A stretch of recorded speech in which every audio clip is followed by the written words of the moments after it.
you'll want to be able to interpret the y-intercept and the slope in your linear regression equation because they actually have meaning.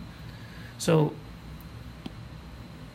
and they tell us something about our model and about the relationship between the variables.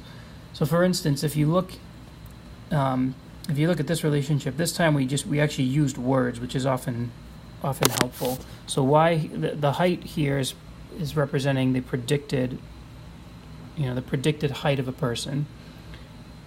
They wrote it backwards, but the 50.75 is your y-intercept, and the 0.974 is your slope, and femur length is your explanatory variable.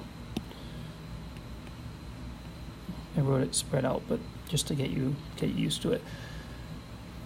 So one thing to point out, first of all, is that height here is measured in, if you go back to look at the data we've been seeing, it's measured in centimeters, and femur length is measured in millimeters, which means that the slope here has to be measured in centimeters per millimeter, and the y-intercept, which is the y value, is also measured in centimeters. So understanding what the units are helps us. So those would cancel and we'd have agreement on both sides. We need centimeters to be equal on both sides. If we look at our slope is 0.9741. Now it's always, a change in y over a change in x, so it's centimeters per millimeter, as we've already noted. Okay, but the meaning of it is what's most important. Okay, so I would say that what this is telling us is that our model predicts that each additional millimeter of femur length is associated with an additional 0.9741 centimeters of height. Okay? Each additional millimeter of femur length, so notice I began by describing a change in the x variable, or the explanatory variable. Each additional millimeter of femur length is associated with an additional 0.9741 centimeters of height. Okay? So I'm going to write that. And I'm going to begin it with our model. Our model predicts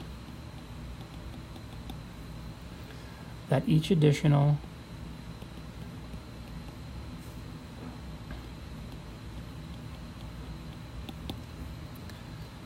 millimeter of femur length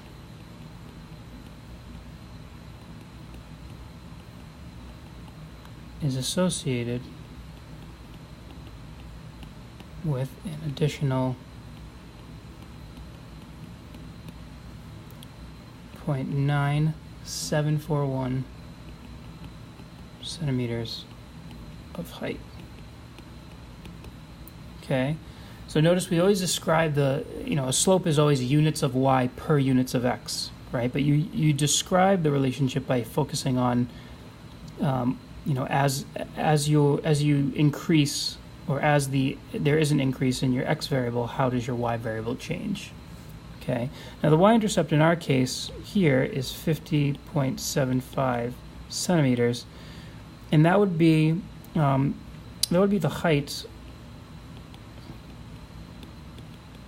of someone who has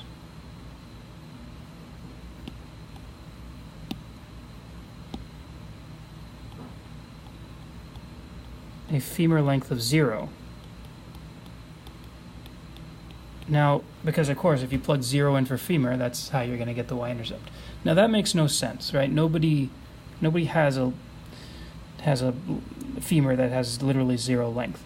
But you have to remember that this is a model. Okay, so the model is just a model. It's describing relationships, and sometimes the y-intercept won't make any sense in the context of the problem.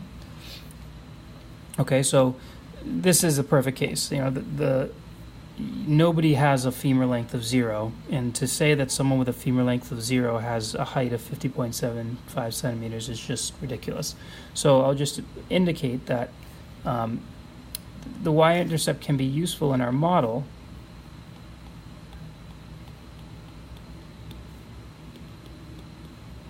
It could tell us something about, year 0 or year 1900 if we're thinking of that as year 0, a death toll or something like that. But in this case, it doesn't make sense. So it can be useful in our model, but sometimes it doesn't make sense.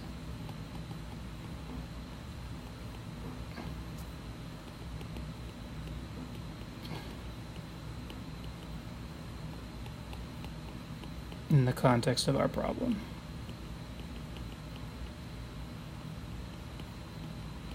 And this is a perfect example.